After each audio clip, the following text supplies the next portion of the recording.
ಇದು ಶಂಖ ಪುಷ್ಪ. ಇದು ಬಾಡ್ತು, ಹೂವಿತ್ತು, ಬಿಳಿ ಮತ್ತು ನೀಲಿ ಇರುತ್ತೆ. ಇದು ನೀಲಿದೆ, ಇಲ್ಲಿ ಸ್ವಲ್ಪ ಬಣ್ಣ ಕಾಣುತ್ತೆ ಈ ಹೂವಲ್ಲಿ. ಇದು ಶಂಖ ಪುಷ್ಪ. ಇದು ಕೂಡ ಅದ್ಭುತವಾದಂತ ಗಿಡಮೂಲಿಕೆ, ನಮ್ಮ ಪ್ರಕೃತಿಯಲ್ಲಿ ಸಿಗ್ತಕ್ಕಂಥ ಗಿಡಮೂಲಿಕೆ. ಇದು ಬೇರು ಇನ್ನೂ ಇದು ದಪ್ಪ ಇರುತ್ತೆ. ಈ ಬೇರನ್ನ ಕಟ್ ಮಾಡಿ ಇದನ್ನ ಒಣಗಿಸಿ ಈ ಬೇರಿನ ಒಂದು ಗಂಧವನ್ನ ನಾವು ಹಣೆಗೆ ಪಟ್ಟು ಹಾಕೊಂಡ್ರೆ ನಮ್ಮ ದೇಹದಲ್ಲಿ ಜ್ವರ ಮತ್ತು ತಲೆನೋವು, ಅರ್ಧೆಲೆ ನೋವು ನಿವಾರಣೆ ಆಗುತ್ತೆ ಇದರದು. ಆನಂತರ ಈ ಎಲೆಯ ಕಷಾಯ ನಾವು ಕುಡಿಯೋದ್ರಿಂದ ಕಿಡ್ನಿಗೆ ಸಂಬಂಧಪಟ್ಟಂಥದ್ದು, ಹಾರ್ಟಿಗೆ ಸಂಬಂಧಪಟ್ಟಂಥದ್ದು ಯಾವುದೇ ತೊಂದರೆಗೆ ಇದು ಸುಲಭವಾದಂಥ ನಿವಾರಣೆ ಈ ಶಂಖಪುಷ್ಪದಿಂದ. ಆನಂತರ ಈ ಹೂವು ಕೂಡ ನೀಲಿಯು ಅಥವಾ ಬಿಳಿ ಇರಲಿ, ಇದು ಶಿವನಿಗೆ ಅತಿ ಪ್ರಿಯವಾದಂಥ ಪುಷ್ಪ. ಇದನ್ನು ಮನೆಯಲ್ಲಿ ನಾವು ಬೆಳೆಸೋದ್ರಿಂದ ಈ ಕೆಲವೊಂದು ನಮಗೆ ಹಿಂದಿನವ್ರು ಹೇಳ್ತಿದ್ರು, ಏನೋ ರಾವಿದೆ, ಮುನಿ ಇದೆ, ಶಂಕೆ ಇದೆ ಅಂತ ಯಾವುದೇ ತೊಂದರೆಗೂ ಇಂಥ ಒಂದು ಒಳ್ಳೆಯ ಗಿಡಗಳನ್ನ ನಾವು ಮನೆ ಹತ್ರ ನಾವು ಬೆಳೆಸೋದನ್ನ ರೂಢಿ ಮಾಡ್ಕೋಬೇಕು. ಸರ್, ಇದು ಏನ್ ಬೀಜ ಸಿಗುತ್ತಾ? ಯಾವ ತರ ಸರ್? ಬೀಜ, ಕಾಯಿ ಸೇಮ್ ಹುಳ್ಳಿಕಾಯಿ ಇದ್ದಂಗೆ ಇರುತ್ತೆ ಉದ್ದ. ಇದನ್ನ ಬೀಜ ಸಂಗ್ರಹ ಮಾಡ್ಕೋಬೇಕು. ಇದು ಅತಿಬಲ, ಮಹಾಬಲ, ಭೀಮಬಲ ಅಂತ 3 ಬಲಗಳಿವೆ ನಮ್ಮ ಪ್ರಕೃತಿಯಲ್ಲಿ. ಇವು ಹಿಂದೆ ರಾಮಾಯಣದಲ್ಲಿ ಇವರು ಬಳಸ್ತಾ ಇರ್ತಕ್ಕಂಥ ಒಂದು ಗಿಡಮೂಲಿಕೆ ಇದು. ಅತಿಬಲ, ಮಹಾಬಲ ಮತ್ತು ಭೀಮಬಲ ಅಥವಾ ಪರಕೆ ಕಡ್ಡಿ ಅಂತ ಕರೀತಾರೆ ಅದನ್ನ. ಭೀಮಬಲ ಅದನ್ನ ಕಸ ಹೊಡಿಯೋದಕ್ಕೆ ಬಳಸ್ತಾರೆ ಅಷ್ಟೇ, ಬಿಟ್ರೆ ಅದು ಗೊತ್ತು. ಆದ್ರೆ ಅದರ ಉಪಯೋಗ, ಔಷಧಿ ಗುಣ ಮಾತ್ರ ಯಾರಿಗೆ ಗೊತ್ತಿಲ್ಲ ನೋಡಿ. ಅದ್ರ ಹೆಸರೇ ಭೀಮಬಲ. ಆ ಕಡ್ಡಿಯನ್ನ ಕೀಳಕ್ ಬರಲ್ಲ, ಅದಕ್ಕೆ ಭೀಮಬಲ ಅಂತ ಹೇಳ್ತಾರೆ. ಆ ರಸವನ್ನ, ಆ ಎಲೆಯ ರಸವನ್ನ ನಾವು ಬಳಸ್ತಾ ಬಂದಾಗ ಕಷಾಯ ರೂಪದಲ್ಲಿ ನಮಗೆ ಭೀಮನ ಶಕ್ತಿ ಬರುತ್ತೆ. ಅದಕ್ಕೆ ಅದನ್ನ ಭೀಮಬಲ ಅಂತ ಕರೆದ್ರು. ಗಾಯಕ್ಕೆ ಬರುತ್ತೆ, ದೇಹದಲ್ಲಿ ಯಾವುದೇ ತೊಂದರೆಗೂ ರೆಸಿಸ್ಟೆಂಟ್ ಪವರ್, ರೋಗ ನಿವಾರಕ ಶಕ್ತಿಗೆ ಇವನ್ನ, ಈ ಗಿಡಮೂಲಿಕೆಗಳನ್ನ, ಈ ಮದ್ದುಗಳನ್ನ ಬಳಸ್ಬೇಕು ನಾವು. ಎಂತ ಗಾಯ ಇರ್ಲಿ, ಈ ಎಲೆಯನ್ನು ತಗೊಂಡು ಚೆನ್ನಾಗಿ ಅರೆದು ಆ ಗಾಯದ ಮೇಲೆ ಲೇಪನ ಮಾಡ್ಬೇಕು. ಏನೋ ಈ ಹಳೆ ಗಾಯ ಅಂತ ಹೇಳ್ತಾರೆ, ಹುಣ್ಣು ಅಂತ ಹೇಳ್ತಾರೆ, ಹುಣ್ಣುಗಳಿಗೆ ಮನೆ ಮದ್ದು ಈ ಯಾವುದು ಮಹಾಬಲ, ಅತಿಬಲ. ಹಾಗೆ ಕಷಾಯ ರೂಪದಲ್ಲಿ ಇದನ್ನ ತಗೋಬಹುದು. ನಮಗೆ ಮಳೆಗಾಲದಲ್ಲಿ ಯಥೇಚ್ಛವಾಗಿ ಸಿಗುತ್ತೆ. ಅವಾಗ ಎಲೆಗಳನ್ನ ಸಂಗ್ರಹ ಮಾಡಿ ನೆರಳಲ್ಲಿ ಒಣಗಿಸಿ ಚೂರ್ಣ ಮಾಡಿ ಇವುಗಳನ್ನ ಬಳಸಬಹುದು. ಇದು ನೆಲನಲ್ಲಿ ಅಂದ್ರೆ ಭೂಮ್ಯಾಲಕ್ಕಿ ಸಂಸ್ಕೃತ ಪದ. ಇದು ಜೈಂಡಿಸ್ ಮತ್ತು ಅಸ್ತಮಾ ಮತ್ತು ಜ್ವರಕ್ಕೆ, ಜೈಂಡಿಸ್ಗಂತೂ ಇದು ಸಿದ್ಧ ಔಷಧಿ, ರಾಮಬಾಣ.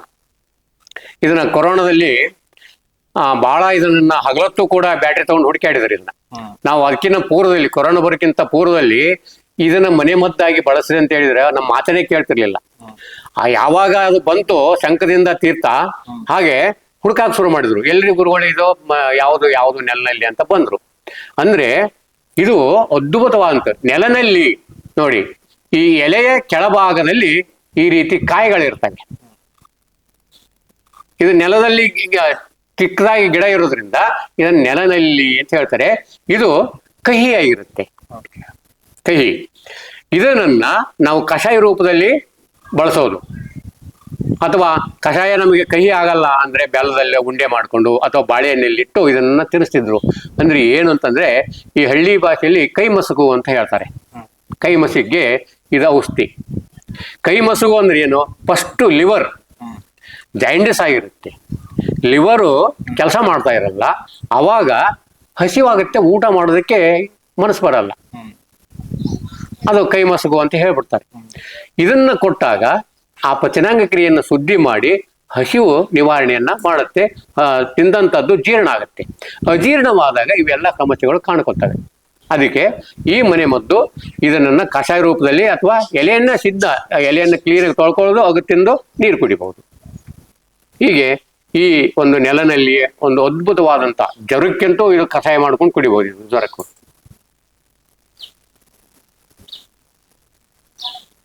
ಇದು ದೊಡ್ಡ ಹಾಲು ಕುಡಿ ಅಂತ ಕರೀತಾರೆ. ಸಂಸ್ಕೃತದಲ್ಲಿ ಇದನ್ನ ದುಗ್ಧಿಕ. ಇದು ದೊಡ್ಡ ಹಾಲು ಕುಡಿ ಅಥವಾ ಅಚ್ಚೆ ಗಿಡ ಅಂತಲೂ ಹಳ್ಳಿ ಭಾಷೆಯಲ್ಲಿ ಇದನ್ನ ಅಚ್ಚೆ ಗಿಡ ಅಂತಲೂ ಕರೀತಾರೆ. ಇದು ಯಾಕೆ ಅಚ್ಚೆ ಗಿಡ ಅಂತಂದ್ರೆ ಈ ಎಲೆಯನ್ನ ನಾವು ಕಿತ್ತಾಗ ಹೀಗೆ ಹಾಲು ಬರುತ್ತೆ, ಬಿಳಿ ಹಾಲು. ಇದನ್ನ ನಾವು ಏನ್ ಮಾಡ್ತಿದ್ವಿ, ಹುಡುಗರಾಗಿದ್ದಾಗ ದನ ಕಾಯಕ್ ಹೋದಾಗ ಈ ಕಿತ್ಕೊಂಡು ಇದನ್ನ ಕೈ ಮೇಲೆ ಅಚ್ಚೆ ಹಾಕೊಂಡು ಮಣ್ಣು ಹಾಕೊಂಡ್ಬಿಡ್ತಿದ್ವಿ, ಅದು ಮೂಡ್ತಿತ್ತು ಡಿಸೈನ್. ಅದಕ್ಕೆ ಇದನ್ನ ಅಚ್ಚೆ ಗಿಡ ಅಂತ ಕರೀತಾರೆ ಹಳ್ಳಿ ಭಾಷೆಯಲ್ಲಿ. ಆದ್ರೆ ಇದು ಸಂಸ್ಕೃತ ಪದ ದುಗ್ಧಿಕ. ಇದು ಅಸ್ತಮಾ ಕಾಯಿಲೆಗೆ, ಚರ್ಮ ರೋಗಕ್ಕೆ, ಇನ್ನ ತಲೆ ಕೂದಲು ಯಾವುದೋ ಡ್ಯಾಂಡ್ರಫ್ ಅಂದ್ರೆ ಹೊಟ್ಟು ಅಥವಾ ಕಡಿಮೆ ಆಯುಸ್ಸಿನಲ್ಲಿ ಕೂದಲು ಬೆಳ್ಳಗಾಗೋದು, ಅದಕ್ಕೆ ಇದನ್ನ ಕಷಾಯ ಮಾಡಿಕೊಂಡು ಕೆಲವೊಂದು ಗಿಡಮೂಲಿಕೆಗಳನ್ನ ಮಿಶ್ರಣ ಮಾಡಿ ಇದರ ಪ್ರಮಾಣ ಜಾಸ್ತಿ ಮಾಡಿ ನಾವು ಲೇಪನ ಮಾಡಿಕೊಂಡಾಗ ಆ ಎಲ್ಲ ಸಮಸ್ಯೆ ದೂರ ಆಗುತ್ತೆ. ಇನ್ನೊಂದು ಮುಖ್ಯವಾದಂಥ ತೊಂದರೆ ಏನಂತಂದ್ರೆ ಬಿಕ್ಕು, ಮಾತಲ್ಲಿ ತೊದಲು ಬರುತ್ತೆ ಮಕ್ಕಳಿಗೆ. ಅವಾಗ ಇದರ ಕಷಾಯ ಅಥವಾ ಇದರ ಎಲೆಯನ್ನ ತಿಳಿಸ್ಬೇಕು ಮಕ್ಕಳಿಗೆ, ಆ ಒಂದು ಸಮಸ್ಯೆ ನಿವಾರಣೆ ಆಗುತ್ತೆ ಸುಲಭವಾಗಿ. ಇದು ಇಷ್ಟು ಈ ದುಗ್ಧಿಕ ಅಂದ್ರೆ ಈ ದೊಡ್ಡ ಹಾಲು ಕುಡಿಯ ಒಂದು ಬಳಕೆ ಉಪಯೋಗ. ಕಣ್ಣಿಗೆ ಕಾಣ್ತಕ್ಕಂಥದ್ದು ಭೂಮಿ ಮೇಲೆ ಹಸಿರಿದೆ, ಅದು ಎಲ್ಲ ಔಷಧಿನೇ. ಅದ್ಭುತವಾದಂಥ ಒಂದು ನಮ್ಮ ಪರಿಸರ. ಈಗ ಇಷ್ಟು ಮಾಹಿತಿ. ಇನ್ನು ಕೆಲವೊಂದು ಸಿದ್ಧ ರೆಡಿ ಆದಂಥ ಔಷಧಿಗಳು, ಯಾಕಂದ್ರೆ ಈ ಗಿಡಮೂಲಿಕೆ ಅದು ಈಗ ಸಿಗಲಿಲ್ಲ, ನಾನು ಚೂರ್ಣ ರೆಡಿ ಮಾಡ್ಕೊಂಡಿಟ್ಟಿದ್ದೆ. ಆ ಚೂರ್ಣದ ಬಗ್ಗೆ, ಆ ಗಿಡಮೂಲಿಕೆ ಯಾವುದು ಅಂತಂದ್ರೆ ಅಶ್ವಗಂಧ. ಹಳ್ಳಿ ಭಾಷೆಯಲ್ಲಿ ಅದನ್ನ ಹಿರೇಮದ್ದಿನ ಗಿಡ ಅಂತ ಕರೀತಾರೆ. ಹಿರೇಮದ್ದಿನ ಗಿಡ ಇದು ರೋಗ ನಿರೋಧಕ ಶಕ್ತಿ, ರಕ್ತ ಶುದ್ಧಿ, ಇನ್ನ ಬಂಜೆತನ ನಿವಾರಣೆಗೆ ಮುಖ್ಯವಾಗಿ ಇದನ್ನು ಕೊಡೋದು.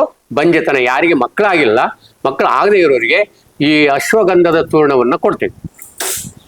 ಅಶ್ವಗಂಧ ಚೂರ್ಣದ ಒಂದು ಇದನ್ನ ಶುದ್ಧಿ ಮಾಡುವ ವಿಧಾನ ಇದು ಅದ್ಭುತವಾದಂಥ. ಇದನ್ನು ಶುದ್ಧಿ ಮಾಡಿದ್ರೆ ಮಾತ್ರ ಇದರ ಸಂಪೂರ್ಣ ಗುಣ ದ್ವಿಗುಣ ಆಗುತ್ತೆ. ಇದು ಯಾವುದಕ್ಕೆ ನಾವು ತಗೊಂತೀವಿ ಅದು ಸಂಪೂರ್ಣವಾಗಿ ನಿವಾರಣೆ ಆಗುತ್ತೆ. ಶುದ್ಧಿ ಮಾಡುವ ವಿಧಾನ ಹೇಗಂತಂದ್ರೆ, ಈ ಗಿಡದ ರೂಟನ್ನ, ಬೇರನ್ನ ಕಿತ್ಕೊಂಬಂದು ಇದನ್ನ 2-3 ದಿವಸ ನೆರಳಲ್ಲಿ ಒಣಗಿಸಿ, ಆನಂತರ ಬಿಸಿಲಲ್ಲಿ ಒಣಗಿಸಿ ಇದನ್ನ ಗೋಮೂತ್ರದಲ್ಲಿ ಕುದಿಸ್ಬೇಕು. ದೇಶಿ ಹಸುವಿನ ಗೋಮೂತ್ರದಲ್ಲಿ ಕುದಿಸಿ ನಂತರ ಹಾಲಲ್ಲಿ, ದೇಶಿ ಹಸುವಿನ ಹಾಲಲ್ಲಿ ಕುದಿಸ್ಬೇಕು. ಹಾಲಲ್ಲಿ ಕುದಿಸಿ ಸಂಪೂರ್ಣ ಒಣಗಿದ ಮೇಲೆ ಇದನ್ನ ಈ ರೀತಿ ಚೂರ್ಣ ಮಾಡಬೇಕು. ಇದು ನೀವು ಬೇಕಾದ್ರೆ ಪರೀಕ್ಷೆ ಮಾಡಬಹುದು. ಬೇರೆ ಕಡೆ ಈಗ ಅಶ್ವಗಂಧ ಸಿಗುತ್ತೆ ಚೂರ್ಣ,